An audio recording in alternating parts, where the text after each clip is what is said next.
Segundo Marcos Vinícius Furtado Coelho, presidente nacional da OAB, o Brasil necessita de uma urgente reforma política democrática e republicana. O atual sistema eleitoral torna as eleições brasileiras caríssimas.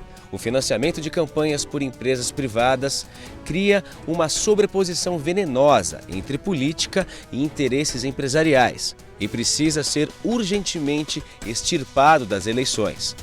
Além da profunda investigação dos fatos ilícitos, temos que enfrentar a tarefa de pôr fim aos estímulos sistêmicos, à prática da corrupção e o financiamento empresarial de campanhas eleitorais é o incentivo principal.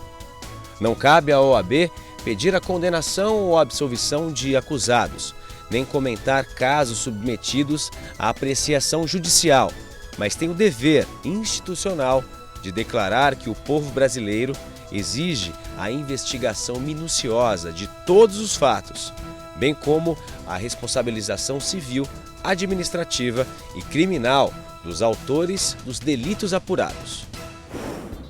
Antônio Biagio Vespoli, conhecido como Toninho Vespoli, nasceu no Parque São Lucas, na zona leste de São Paulo, e está no seu primeiro mandato como vereador. Assumiu este cargo em 2013, após ter sido eleito com 8.722 votos pelo PSOL, o Partido Socialismo e Liberdade. É casado e pai de 2 filhos. Foi comerciante, cursou a Faculdade de Matemática da PUC São Paulo e é professor de matemática licenciado na Rede Municipal de Ensino. Atua nos movimentos sociais das regiões de Sapopemba e Vila Prudente.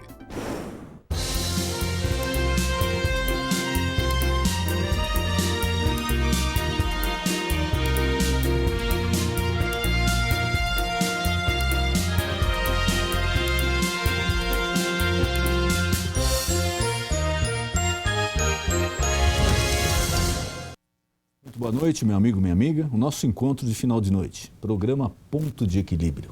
E hoje é com imenso prazer que eu recebo o vereador pelo PSOL aqui de São Paulo, Toninho Vespoli. Vereador, muito obrigado por ter aceito o nosso convite. É um prazer receber o senhor aqui. Boa noite, Denis. Boa noite a todos os telespectadores e telespectadoras. É com muita honra de estar aqui nesse bate-papo gostoso aqui nesse momento.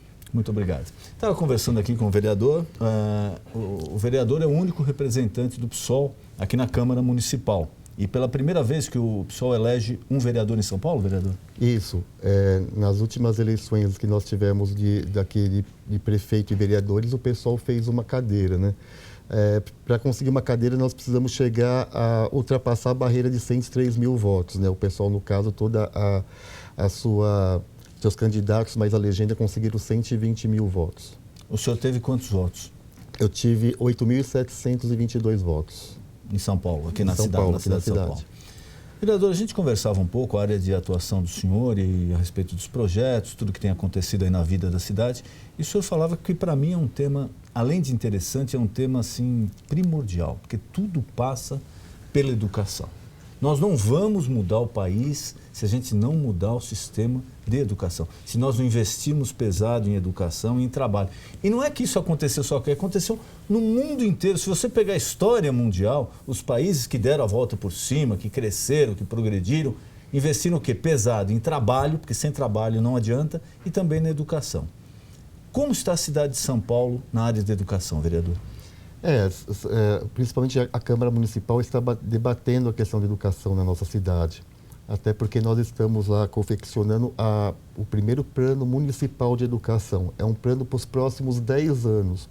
Ou seja, é um plano, para ficar um pouco mais claro para as pessoas que estão nos assistindo, é um plano que ela coloca metas e algumas estratégias para que a gente conseguir alcançar aquelas metas. Então, por exemplo, a gente colocou no plano a meta número 1, que é aumentar a verbas destinada para educação.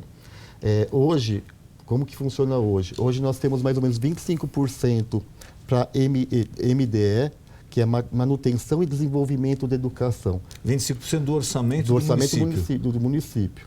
E 6% que a gente fala para educação inclusiva, que são aquelas políticas implementadas no governo da Marta, né? Ou seja, o leve leite, os materiais pedagógicos que são entregues para os alunos e as roupas também entregues pelos alunos, os uniformes, o tênis. Então, tudo isso sai dessa verba que a gente chama de verba de educação inclusiva. O que nós estamos propondo? Que nós estamos aumentando de 25% para 30% a verba para manutenção e desenvolvimento de educação. Então, manutenção e desenvolvimento de educação seria tudo que você precisa para que você tenha uma educação de qualidade. Ou seja, você tem que pensar no prédio, na manutenção do prédio, na questão pedagógica, no material pedagógico. Então, tudo que é relativo à educação propriamente dita sai dessa verba, né? E hoje a cidade tem uma grande discussão, que é aumentar o número das CEIs, que é as antigas creches, né? Que é o Centro de Educação Infantil. Essas CEIs é um debate que está acontecendo muito forte desde o outro governo, do governo Kassab, né? Na hora que você aumenta as unidades das CEIs, você está contratando mais funcionários públicos ou você está terceirizando esse serviço. Então, você cada vez mais que você vai ampliando a sua rede, você precisa de mais dinheiro para também dar manutenção a essa rede. Então, por isso que é muito importante a ampliação dessa verba. Em comparação a outras cidades, outros países, esse percentual para se investir em educação, como o senhor falou, né? Porque a pessoa às vezes pensa, investir em educação, o que é? O salário do professor.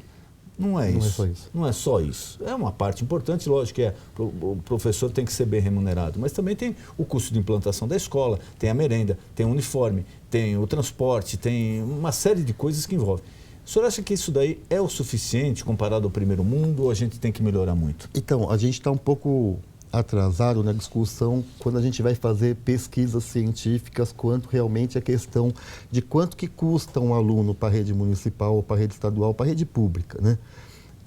Hoje, como que praticamente é feito? Hoje você pega o orçamento, divide pelo número de alunos e fala, olha, a prefeitura ou o estado está gastando esse valor X por aluno. O senhor tem de cabeça esse número, vereador? Mais ou menos? Quanto custa um aluno hoje? Não, de cabeça eu não sei. Eu sei, assim, no geral, assim, hoje um aluno no ensino fundamental custa mais ou menos R$ 1.400 ao ano. No geral, no Brasil, né? Não sei especificamente em cada prefeitura no estado. Mas, assim, se você pegar os parâmetros de países da América Latina, não estou falando país de primeiro mundo, se você pegar países da América Latina, o Brasil fica muito atrás desse investimento. Então, por exemplo, a Argentina chega mais ou menos a 1.700, né? Peru, por exemplo, e o Chile, por exemplo, é em torno de 2.000. Então, assim, a gente está atrás dos países da América Latina. Se você for pegar países da Europa Central, né, da Europa Ocidental, você vai ver que mais ou menos a gente está mais ou menos 2,5 a 3 vezes a menos do que o investimento daqueles países. E assim, o que eu acho que... E aí, no nosso plano, a gente colocou uma coisa que eu acho muito relevante. Por exemplo, a gente colocou que a partir de agora... aprovou o plano na Câmara Municipal e foi sancionado pelo prefeito. Depois de 2 anos, a cidade de São Paulo, a prefeitura tem que implementar uma coisa que chama custo aluno qualidade inicial. Quais seriam todos os insumos básicos, tudo que precisaria ser gasto para você ter as mínimas condições de ter uma educação de qualidade. Depois de 3 anos, você implementaria o custo aluno qualidade. Aí seria tudo que precisaria mesmo para ter essa qualidade implementada na nossa cidade. Então, você vai partir de um início, que seria um básico, e você estaria cada vez mais diminuindo a distância entre o CAC e o CAC, né? Ou seja, cada vez mais você vai tentando ter políticas públicas para você captar dinheiro, porque a ideia que se tem nessa questão é o seguinte: você tem que ter um valor X para você conseguir uma educação de qualidade. E você não simplesmente falar assim, olha, o dinheiro dos impostos foi esse daqui, né? Ou é o X que está sendo empregado hoje na educação. Não, mas você e tem essa captação que o senhor falou, seria o quê? Uma captação independente da parte tributária do imposto? Seria alguma empresa particular participando, uma captação direta? Como é que seria? Então, é que hoje a gente avançou, nós já aprovamos 2 planos nacionais de educação, né? O primeiro, nós aprovamos a questão de um financiamento para a educação, mas o governo Fernando Henrique e o Lula mantiveram, eles vetaram essa parte de financiamento. E agora, no plano nacional, nesse segundo, a gente conseguiu aprovar 10% do PIB para a educação. Agora, é claro, 10% do PIB não é uma responsabilidade só do ente federativo, né? Agora vai se normatizar. Os entes federados, qual a porcentagem de cada um? O que cada um tem que se contribuir para chegar nesses 10%. Então, hoje nós temos um parâmetro que antes nós não tínhamos. E a gente tem convicção que a cidade de São Paulo, por ser o centro econômico do Brasil, a cidade mais rica, ela não pode simplesmente chegar e falar, olha, nós vamos continuar com o mesmo padrão de financiamento que é os 25%. Por isso que a gente colocou que a cidade tem que dar um passo a mais. Como você mesmo falou, claro que a educação não é a única política pública que vai resolver os problemas do Brasil, mas ela é central para que a gente quer ter realmente um país que tenha desenvolvimento e justiça social. Então, nesse sentido, São Paulo tem que dar a sua parcela de contribuição e tem que fazer seus sacrifícios. E eu acho que tem como fazer, né? A gente vê bastante a evasão de dinheiro, ou seja, pelo ralo da corrupção, ou seja, porque no próprio parlamento acaba se passando, como que se diz? Passando alguns projetos que eu acho que não é de interesse público. Então, por exemplo, né, você passa isenção de ISS para alguns setores da economia. Eu entendo que quando você vai isentar algum setor da economia, é porque você quer que ela está muito fraca, porque ela tem uma relação de competitividade a contento com os outros países ou internamente. Para se equilibrar uma equação, né? Isso. Acho que é um instrumento só para se equilibrar a equação. Se de repente ela está em condição muito desfavorável com o que vem lá de fora, aí vão tentar normatizar, né? Normalizar, mas é uma coisa delicada, tem que tomar muito cuidado. Que isenção, vereador, eu estava falando até aqui, nós tivemos vários tributaristas aqui, doutor Ives, alguns políticos. Isenção, quando a gente fala, o povo fala, não, é uma isenção. Isenção, meu irmão, não é nada além do seguinte, é o teu imposto que deixou de ser arrecadado. Então, como o bolo é um só, alguém vai pagar a conta. Isenção é a mesma coisa que você emitir um cheque e o governo pagar, porque você deixando de arrecadar é a mesma coisa que você emitir o cheque e pagar. Sim, e que passou na Câmara Municipal para isenção para alguns setores, né? Para o setor de concessionária de transporte, ou seja, para as empresas de ônibus. Concessionárias para algumas ONGs que administram as SEIs, que as creches, que são as creches indiretas e terceirizadas. Como também passou também a isenção de ISS para as organizações sociais da saúde. Então, assim, é toda uma linha do governo abrir mão de recursos e, por exemplo, então, pega na questão do transporte, para ficar mais claro o que eu estou querendo dizer. Você pega, a prefeitura fez uma auditoria sobre o sistema de transporte na cidade de São Paulo e ela verificou algumas questões. Quais?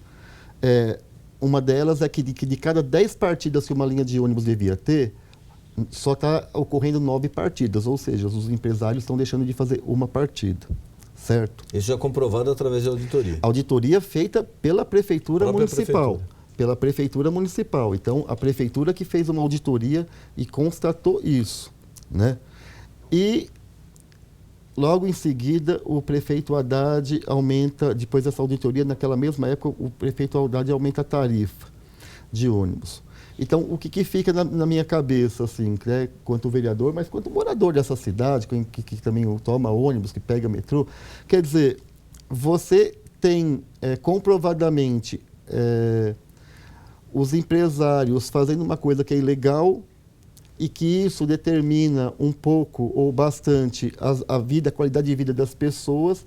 Então, eu acho que tem coisas equivocadas na nossa sociedade, né? E eu tenho colocado bastante isso em debate na Câmara Municipal, que essa relação, às vezes, que é da privatização do nosso Estado, acaba levando em conta relações promíscuas, que acaba sendo a questão do financiamento de campanha da maioria dos prefeitos, vereadores, senadores, deputados. Ou seja, né, o problema não é que os políticos eles traem a população depois que ele ganha. A relação já começa na própria eleição, quando se pega dinheiro de setores empresariais e depois esses políticos vão fazer de tudo para que esses setores empresariais tenham lucros acima do que eles deveriam ter.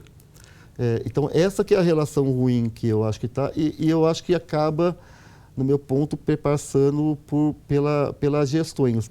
E nessa parte, o senhor entrou num tema que, pelo menos na maioria dos políticos aqui que eu recebi, e até analistas, eu sempre pergunto. Porque se discute muito a história do financiamento de campanha, verba de campanha, a relação aí promíscua que eventualmente existe entre quem doa, a empresa que doa, aquele político que recebe. O senhor é favorável ao financiamento público de campanha? O senhor aceita que o financiamento privado seja feito assim discriminadamente? Qual a sua posição do financiamento de campanha no Brasil? Então, eu sou a favor do financiamento público de campanha e o fim do financiamento privado de campanha. E assim, há pesquisas e dados que comprovam que R$1 que um empresário colocou em uma campanha, aquilo ali, ele não está doando aquele R$1 para o partido, ou seja, para o candidato. Ele faz um investimento, porque, em média, de R$1 doado, eles recebem em torno de R$8,20 mais ou menos em contrato com o poder público. Quer dizer, em média, 8 vezes mais do que o dinheiro oficialmente doado. Isso. Então, eu acho assim, é muito ruim essa relação, porque você pode ver que uma mesma empresa, o que ela faz, né? Ela doa, por exemplo, para a campanha da Dilma, para a campanha da Marina, para a campanha do Aécio. E eles doam proporcionalmente a possibilidade de ganho. Então, por exemplo, quem está em primeiro lugar nas pesquisas, eu dou X, ou sei lá, 100 milhões, e para outra que está em segundo lugar eu dou 70, e para quem está em terceiro lugar eu dou 50. Então, você percebe que a doação não é uma doação do ponto de vista de acreditar naquele programa. Não é ideológico. Não é ideológico, porque você percebe que determinada empresa, depois na próxima eleição, esse mesmo candidato que estava em primeiro, quando ele está em terceiro, a doação é menor. E aquele candidato que nessa eleição estava em terceiro, que teve uma doação pequena dessas empresas, mas quando ele chega a uma outra eleição, está em primeira, a doação para ele está maior. Então você percebe que são realmente negócios que é feito. E a gente, por isso que a gente é contra isso. Mas o financiamento público, aqueles que não defendem o financiamento público, eles usam por argumento seguinte: olha, o Estado gastou até essa última eleição, só de dinheiro da verba do fundo partidário, se não me engano, 270, 280 milhões de reais, que foi repassado do governo, do dinheiro do imposto, do nosso imposto para os partidos. Mas isso é normal, é lei, é previsto. Agora, com essa alteração, está se passando de 270, se não me engano, para 800 milhões de reais, que o governo vai doar para o fundo partidário, para todos os partidos, dentro de uma proporção ali para usar na campanha. E os que atacam isso falam, mas espera aí, o Estado já está tendo uma despesa enorme com a eleição, vai fazer esse repasse de verba, acaba saindo muito caro para o Estado isso. Eu entendo isso, mas você pode olhar com pontos de vista diferentes, né? Eu acho que sai muito mais caro para o Estado essa relação que está hoje, que a gente não sabe hoje, na verdade, porque as denúncias são feitas e nem sempre são apuradas. Então, pega a denúncia de corrupção nos trens e metrôs no estado de São Paulo ou agora na Petrobras. Se falam em números, mas hoje ninguém sabe direito o que são esses números. E toda essa verba são verbas tiradas também das pessoas, né, dos seus impostos. Então, a gente tem que talvez olhar as questões talvez de outro prisma. Será que se a gente acabar com o financiamento privado, a gente consegue resolver ou diminuir sensivelmente essas relações de promiscuidade que tem? E uma outra coisa, e às vezes a promiscuidade nem se dá pelo roubo em si. Por exemplo, então, se você pegar o orçamento do Brasil, e você pegar que 40% a 45% desse orçamento é para pagar juro de dívida interna e juro de dívida externa, e que esses financiadores, vamos dizer assim, eles fazem de tudo para a taxa Selic subir, porque na hora que ele sobe 1 ponto, eles ganham milhões sem fazer nada. Então, assim, isso também não é promíscuo, enquanto você deixa de pegar dinheiro do nosso orçamento e investir em educação, em saúde e nas políticas públicas necessárias para o povo, então é uma relação promíscua. Então, o que faz essa ciranda financeira ainda continuar, né? Não é uma relação também do público e privado, né? Quando a gente pega, por exemplo, a saúde pública no Brasil, onde setores fazem de tudo para que o setor público não tenha dinheiro, recurso suficiente para que faça um bom atendimento para as pessoas. O setor particular, ele não se beneficia com isso na hora que ele vende bastante plano privado para as pessoas. Sem dúvida. E às vezes a pessoa vai para o privado pela ineficiência do Estado em áreas que ele deveria atuar. Isso. Né? A gente não é favorável a um Estado enorme, grande, mas tem áreas que o Estado tem que atuar. Segurança pública, alguma área do setor de saúde, tem que atuar e atuar bem, né? Porque recebe para isso. Então, mas aí que você percebe que, pega as agências nacionais de saúde, por exemplo, que é uma agência reguladora, você vai ver que a maioria dessas pessoas que compõem essa agência são pessoas dos setores privados e que, às vezes, não têm disposição para que realmente o setor público funcione bem. Então, há uma privatização do Estado brasileiro em vários setores, na economia, ou na saúde, ou na educação. Se você for pegar hoje mesmo, nunca veio tanto dinheiro externo hoje que estão comprando, hoje enxertada no Brasil, para comprar as universidades brasileiras. Então, as universidades brasileiras, igual em Anhanguera e outros, estão virando verdadeiras aglomerações de dinheiro. Virou um bom negócio. Virou um bom negócio. Então, assim, e essas pessoas estão preocupadas com a qualidade da educação. Então, quando eu falo de relações promíscuas, é porque tem o roubo, efetivado, ou seja, objetivo, concreto, mas tem várias outras maneiras de você, eu acho, ter uma relação promíscua do Estado que necessariamente não é um roubo. Quer dizer, você vai lá, algumas universidades faz o atendimento. Agora, assim, qual é a qualidade desse atendimento, né? Como que o MEC está medindo essas questões? Qual é a relação de pessoas que estão no MEC com o setor privado? Então, eu acho que é muito mais amplo do que a gente só discutir a questão realmente do desvio do dinheiro público. Eu acho que é uma questão que a gente tinha de, talvez, a sociedade brasileira tinha de ampliar um pouco mais o debate, né?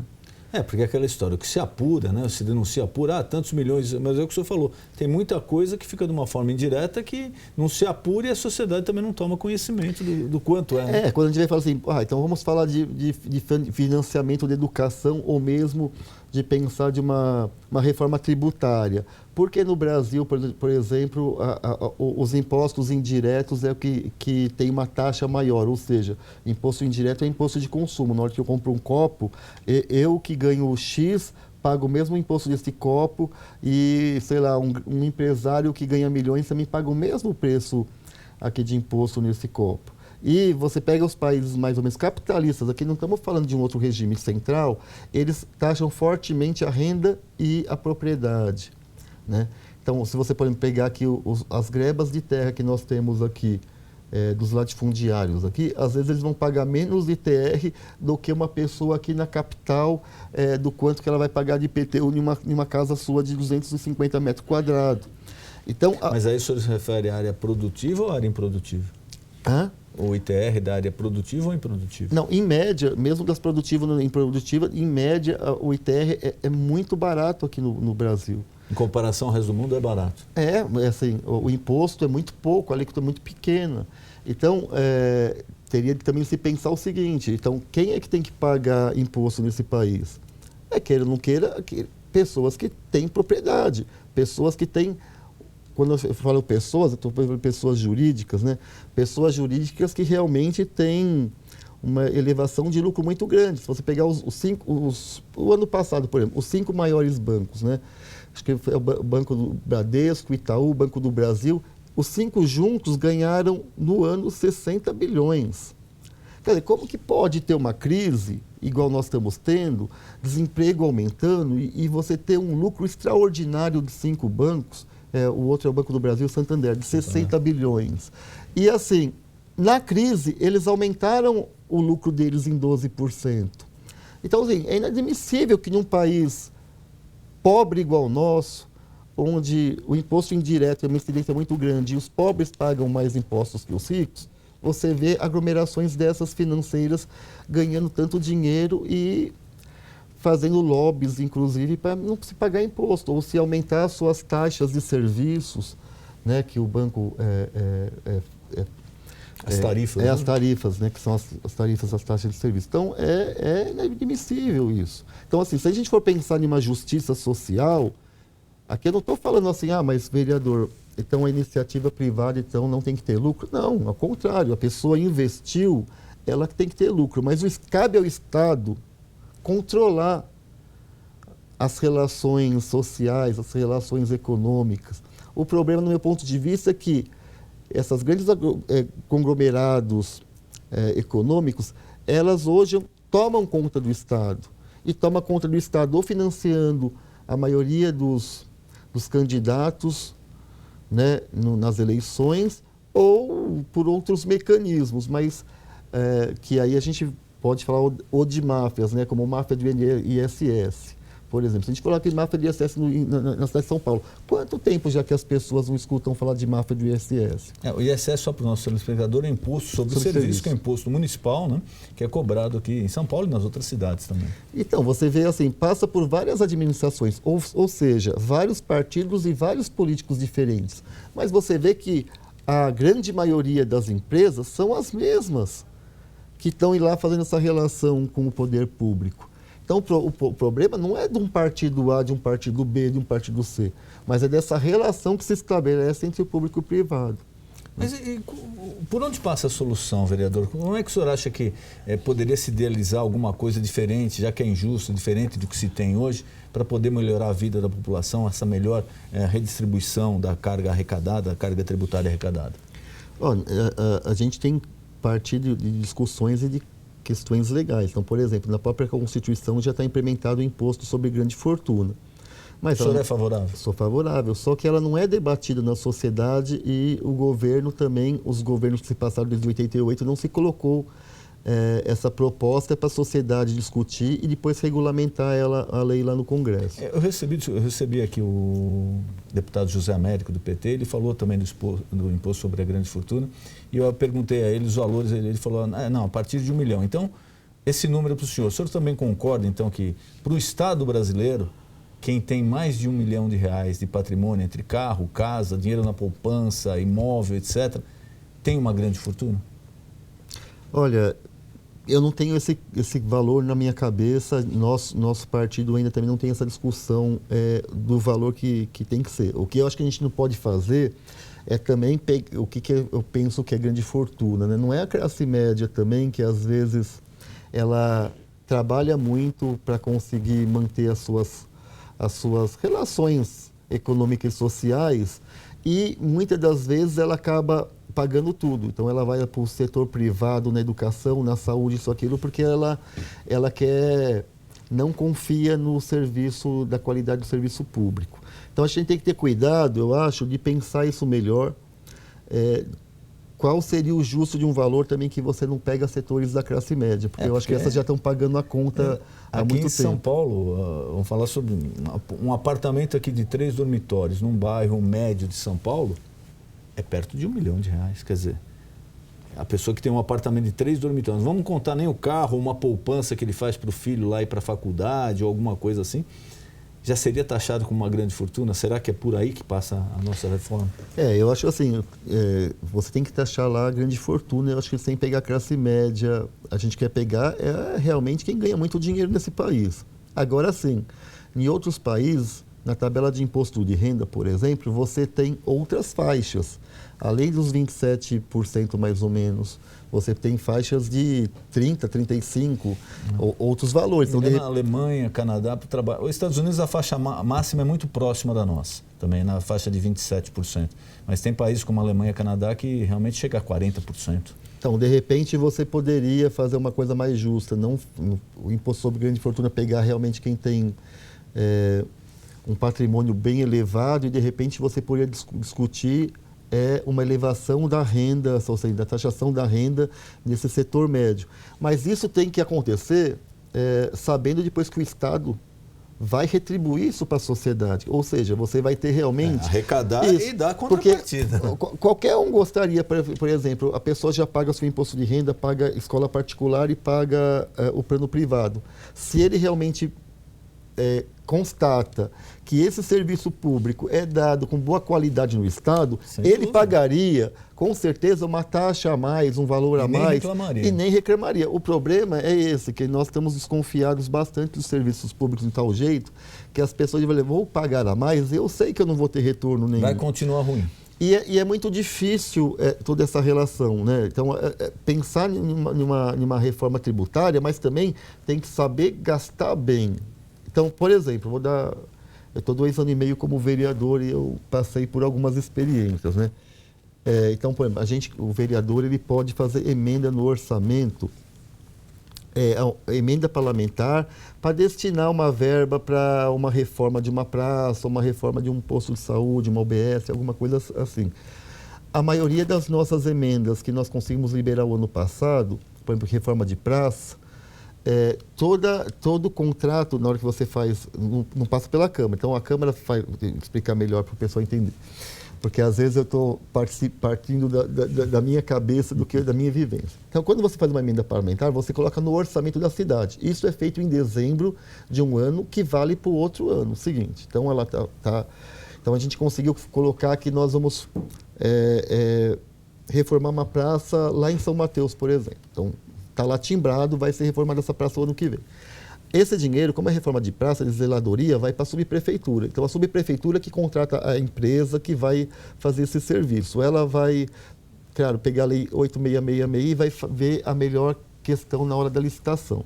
Se é carta convite, se é uma licitação mesmo, fechada, ela que vai fazer todo o processo. Mas aí, ela chegou numa empreiteira, né, fez o processo, chegou naquela empreiteira. Qual que está sendo um pouco a nossa experiência?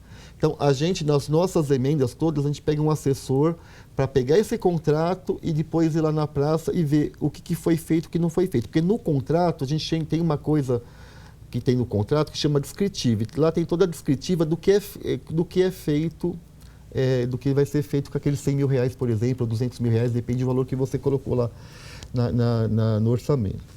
E assim, você vê que 60% do que está na descritiva é feito. Os outros 40% não é feito. Ou seja, então vou dar um exemplo mais concreto. Lá na praça, mesmo em São Mateus, lá no Jardim Santo André, nós tivemos que entrar no Ministério Público. Por quê?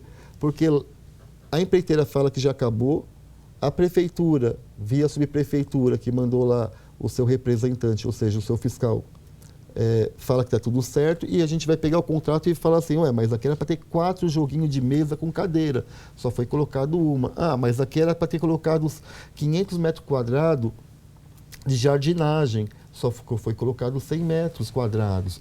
Então, é muito difícil as pessoas até falam isso, por isso que eu quis trazer um pouco esse debate, mas se gasta muito com a política, se gasta muito com os vereadores, se gasta muito com os seus assessores. Olha, esses 2 anos e meio de experiência minha, eu falo para você, a gente tem condição de verificar muito pouca coisa. Essa cidade é muito grande. Contratos são feitos por todas as secretarias. A gente tem condição de ver uma parcela muito pequena disso. E aí eu fico pensando, se na parcela que nós estamos olhando ou averiguando, a gente está encontrando problema, que a gente tem que ir para o Ministério Público, e assim, se você me perguntar, mas vereador, qual que é a porcentagem disso? É 10%, 20%? Das nossas emendas, chega a 60% a 70% da problema. Então, assim, imagina assim, e eles sabem que eu sou do PSOL, que o PSOL é um partido que se prisma pela ética, que vai atrás. Eu fico imaginando, assim, se não fosse um vereador do PSOL ou esses contratos que não são... Você não tem condição de ver todos os contratos que passam pela prefeitura. Só para você ter uma ideia, o Tribunal de Contas do município, que é um órgão também fiscalizador, ele pega esses contratos do município por amostragem. Eu conversei uma vez informalmente com um funcionário TCM, eles falam que eles têm condição de ver em torno de 10% só dos contratos efetivados pela Prefeitura Municipal de São Paulo. Os vereadores não conseguem, todos eles não conseguem nem chegar a isso.